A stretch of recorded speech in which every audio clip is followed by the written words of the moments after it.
Bismillahirrahmanirrahim. Saya ingin mengucapkan terima kasih kerana berpeluang untuk menyampaikan perbahasan menjunjung titah Duli Yang Maha Mulia Yang di-Pertuan Agong. Dan saya ingin juga merakamkan rasa simpati dan doa rakyat Kota Raja bersama dengan MH370. Kita harap mereka semua akan dapat kembali ke tanah air dan kepada keluarga mereka. Datuk Yang Di-Pertua, saya ingin membawa isu perumahan di negeri Selangor. Sebenarnya kerajaan negeri Selangor bersedaya upaya cuba untuk membantu rakyat untuk memiliki rumah. Banyak skim-skim yang telah diadakan, bukan sahaja rumah kos rendah tetapi juga rumah kos rendah sederhana, rumah kos sederhana dan rumah mampu milik kini. Semuanya untuk rakyat yang berpendapatan isi keluarganya kurang daripada RM8,000. Setakat ini kerajaan negeri Selangor telah berjaya, bukan makna bermula sebelum ini lagi, sebelum Pakatan Rakyat memerintah Selangor, daripada 50,552 peneroka bandar atau stenggan, 47,891 orang keluarga telah dapat dipindahkan. Maknanya bakinya tak sampai 3,000 lagi peneroka bandar yang masih belum lagi mempunyai rumah. Datuk Yang Di-Pertua, saya membawa isu ini kerana saya merasakan ada beberapa perkara cabaran yang dilalui oleh kerajaan Selangor dan ia memerlukan sangat kerjasama daripada kerajaan pusat untuk menyelesaikan. Di antara perkara yang dihadapi adalah ketidakmampuan rakyat untuk membeli rumah kos rendah. Ini adalah setelah mereka ditawarkan rumah kos rendah, ya, peneroka bandar ini semua, mereka perlu membayar 10% deposit. Ini pun kadang-kadang tidak mampu dibayar oleh mereka dan mereka terpaksa menolak tawaran-tawaran ini kerana tidak ada simpanan. Jadi bagi orang-orang Islam, ada kalanya mereka mendapat bantuan zakat untuk membayar deposit 10% apabila mereka ditawarkan untuk membeli rumah kos rendah. Tetapi bagi mereka yang bukan beragama Islam, yang miskin, yang berpendapatan rendah, mereka tidak ada sumber lain. Dapat kiranya kerajaan pusat bersama dengan kerajaan negeri bekerjasama untuk mewujudkan satu dana bagi kumpulan ini untuk membayar depositnya, ya, untuk membayar deposit dan kemudian untuk mendapatkan pinjaman seterusnya daripada beberapa bank yang memberi pinjaman ini, ya. Dan kebanyakan mereka ini sudah tidak layak menerima pinjaman bank kerana pendapatan mereka tidak menepati apa yang syarat yang diletakkan oleh bank, ya. Jadi kalau sekurang-kurangnya 10% itu dapat mereka jelaskan, maka selepas itu, ya, mereka masih lagi boleh membayar bulanan, alhamdulillah. Tetapi kebanyakan 10% pun tak mampu nak bayar. Kemudian kerajaan negeri juga telah mewujudkan satu pembiayaan khas rakyat, pembiayaan khas untuk rakyat yang tidak berkelayakan mendapat pinjaman bank, ya. Dan masalahnya adalah pelaksanaannya kerana kerajaan negeri telah memperuntukkan, ya, 50 juta sebenarnya untuk dana khas ini untuk diuruskan oleh bank-bank kepada pemohon-pemohon. Pemohon-pemohon ni yang Di-Pertua adalah mereka-mereka yang tidak layak kerana mempunyai pelbagai masalah seperti tiada pendapatan tetap, tiada bukti pendapatan, rekod SIKRIS, rekod SITOS dan sebagainya. Tetapi kerajaan negeri telah mewujudkan dana ini. Namun setakat ini 3 bank yang diminta untuk bekerjasama dengan kerajaan negeri Selangor untuk menjadi pengurus kepada dana yang ditetapkan ini, CIMB, Maybank dan M-Bank telah menolak dengan alasan bahawa mereka bank negara, polisi bank negara tidak membenarkan bank untuk menguruskan pinjaman bagi orang-orang yang tidak layak. Tapi pokoknya keuangan ini bukan daripada bank. Dana ini adalah daripada kerajaan negeri. Jadi kita minta Menteri Keuangan supaya melihat semula polisi ini kerana bagi mereka yang disenarai hitamkan, ya, tidak berpeluang untuk membeli rumah, ya, sekiranya pihak bank enggan mengurus dana ini. Ya, jadi sampai bila pun mereka tak dapat untuk beli rumah, ya, dan sekiranya sudah mereka dapat pinjaman daripada kerajaan negeri, ya, setelah diluluskan oleh bank negara, maka sekiranya mereka tidak dapat bayar rumah itu akan dilelong. Jadi tidaklah menjadi masalah kepada kerajaan negeri kerana kita boleh dapat balik dana tersebut. Seterusnya, saya ingin membawa kepada masalah jumlah penghuni dalam Pang Sepuri. Kita ada banyak flat atau Pang Sepuri di Negeri Selangor. Namun tidak ada satu polisi tentang penetapan jumlah penghuni di dalam satu rumah. Dan pihak majikan Kelang boleh menempatkan sehingga berbelas orang dalam satu Pang Sepuri yang kurang daripada 1,000 kaki persegi, dan ini menimbulkan masalah kepada pihak berkuasa tempatan kerana masalah kebersihan, masalah kesihatan. Jadi tidak ada satu polisi. Sekiranya ada satu polisi yang menetapkan bahawa satu rumah tidak boleh dihuni, terutamanya yang disewa bagi pihak oleh bank, tidak boleh dihuni melebihi jumlah yang sepatutnya, maka pihak majikan patut mencari rumah tambahan. Ya, jadi ini adalah cara mereka untuk menjimatkan keuangan. Mereka menyewa satu Pang Sepuri dalam RM500-600 dan kemudian memadatkannya dengan hampir 16 atau 15 atau 20 orang penghuni di dalam rumah itu. Kedua ialah tentang apa yang berlaku sekarang tentang kongsi sewa. Oleh kerana ketidakmampuan rakyat, terutamanya dalam keadaan keperitan kehidupan ekonomi yang tidak menentu ini, maka didapati ramai di antara rakyat kita sendiri yang berkongsi beberapa keluarga dalam satu rumah. Jadi penyewa pertamanya sublet ataupun menyewakan bilik-bilik kepada keluarga lain.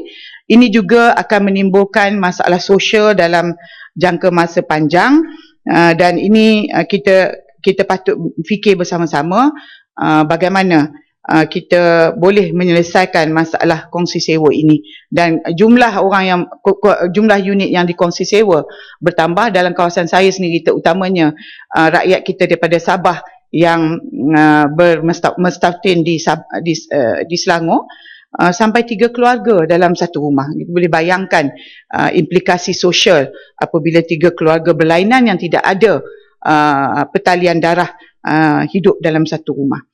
Seterusnya yang dipetua Datuk Yang Dipertua ialah mengenai rumah kos rendah. Kerajaan Negeri Selangor sedang usahakan untuk membina sebanyak mungkin dengan dimodalkan oleh Kerajaan Negeri Selangor sendiri, tetapi kita juga dapat banyak masalah untuk mengubah ataupun untuk membina rumah-rumah kos rendah dan rumah mampu milik kerana kesukaran tanah di dalam kawasan perbandaran. Dan ramai daripada peneroka bandar yang duduk di atas tanah kerajaan sudah dapat diubah, sudah dapat dipindahkan juga atas tanah JPS dan tanah JKR, tetapi di atas tanah KTMB mempunyai aset tanah yang banyak di Negeri Selangor yang tidak ada hubung kait dengan bisnes ataupun core bisnes mereka, iaitu pengangkutan. Jadi kalau boleh, ya, Menteri melihat semula tentang tanah-tanah KTMB. Saya ingin tahu banyak mana aset tanah yang ada oleh KTMB di Negeri Selangor dan apa jenis tanah ini, adakah ia berkaitan dengan core bisnes KTMB. Kalau tidak, saya memohon supaya tanah-tanah ini dilupuskan kepada Kerajaan Negeri Selangor semula supaya dapat dibina rumah-rumah kos rendah dan rumah-rumah mampu milik untuk didiami oleh rakyat yang kurang mampu. Jadi ini adalah di bawah kuasa Kerajaan Persekutuan. Seterusnya saya nak bergerak kepada satu hal yang terkena kepada umat Islam tentang bahagian KDN, ya, bahagian teks Al-Quran telah mewajibkan atau telah mewartakan penggunaan hologram kepada Al-Quran yang nak dijual, yang hendak dijual di kedai-kedai. Tujuan asalnya adalah untuk menjamin ketulinan Al-Quran itu, teks Al-Quran. Sedangkan sebelum ini teks Al-Quran sudah mesti disahkan oleh Jabatan Agama Islam sebelum dapat dijual. Sudah ada kelulusannya. Tetapi ditambah pula dengan satu lagi iaitu hologram. Dan saya kira negara kita adalah negara pertama yang menggunakan hologram untuk tujuan penjualan Al-Quran. Masalahnya ialah hologram pun sendiri sekarang sudah dicetak rompak. Yang baru-baru ini KPD NKK telah merampas produk-produk kesihatan yang ratusan ribu ringgit yang juga menggunakan hologram palsu. Jadi saya ingin bertanya kepada Menteri KDN, kenapa kita beria-ia benar untuk menggunakan hologram ini? Sepatutnya KDN mempermudahkan, bukan menyusahkan penerbitan Al-Quran dan penjualan Al-Quran. Dengan mengenakan hologram yang berharga RM1 ini, kos Al-Quran meningkat. Ya, kalau ada RM20 menjadi hampir RM25, RM24.80. Semuanya ditanggung oleh pembeli, ya, ditanggung oleh rakyat. Dan ini juga menyusahkan ma'had-ma'had tahfiz dan sebagainya, dan juga penjual-penjual Al-Quran, kerana sekarang ini Quran-Quran yang tidak ada hologram, kerana KDN telah mewartakan bahawa Quran yang tulen mesti ada hologram. Jadi Quran yang tak ada hologram dicurigai. Ya, sedangkan saya rasa berpuluh tahun, beratus tahun Quran palsu, isu Quran palsu ini tidak timbul, ya. Dan sebenarnya kuasa ini adalah di tangan menteri. Jadi kita minta, ya, Persatuan Penerbit Malaysia, ya, telah meminta supaya menteri menarik balik penguartaan ini, ya, kerana tidak pernah dibincangkan secara telus dengan penerbit-penerbit dan Al-Quran kenapa dan soal hologram ini hendak dikuatkuasakan, ya. Dan hologram ini perlu beli oleh penerbit secara tunai. Jadi biasanya kata mereka menerbitkan sekali cetak 5,000 hingga 20,000 naskah Al-Quran, dan setiap hologram berharga RM1. Ya, jadi maknanya mereka kena membayar secara tunai kepada bahagian teks Al-Quran ini sebanyak 20,000 kalau ada 20,000 naskah, ya. Dan ini menyebabkan mereka bertanya, kerana katanya hologram yang dicetak di China boleh dicetak dengan kos tak sampai 10 sen. Kenapa? Ya, kenapa hologram ini RM1 dijual RM1 kepada penerbit-penerbit? Jadi saya ingin bertanya kepada menteri, siapakah sebenarnya yang mempunyai yang dapat faedah daripada penjualan hologram ini, syarikat mana, ya, dan kenapa harganya sampai RM1?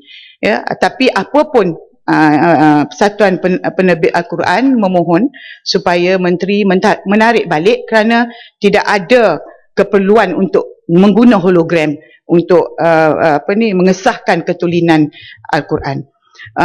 Datuk Speaker, izinkan saya pergi ke satu lagi topik, iaitu dalam isu hiburan negara. Dalam hiburan di dalam negara kita dikejutkan dengan satu festival Future Music Festival baru-baru ini dengan kematian 6 orang warga, 6 orang remaja. Dalam 28 Mac ini satu lagi konsert Christina Aguilera, apa nama dia, saya pun tak pandai sebut ni, akan diadakan juga. 19 April World's Largest Paint Party, ya, yang juga berkonsep hedonisme, dan sudah pasti konsert-konsert macam ini, ya, terutama yang telah kita tengok dalam Future Music, bercampur bebas remaja lelaki perempuan, pakaian yang erotik, ganas, sensual, arak, dadah, semua adalah resepi yang sebenarnya yang tadi disebut oleh ahli parlimen Parit tadi, tentang nilai agama kita, akhlak kita, akal budi. Mereka adalah aset. Remaja ini merupakan aset kita. Generasi muda adalah aset kita. Kenapa kita yang mengaku negara kita sebagai negara Islam, ya, tidak peka dengan perkara-perkara ini? Bukan konsert itu tidak boleh diadakan, tetapi mesti ada garis panduan.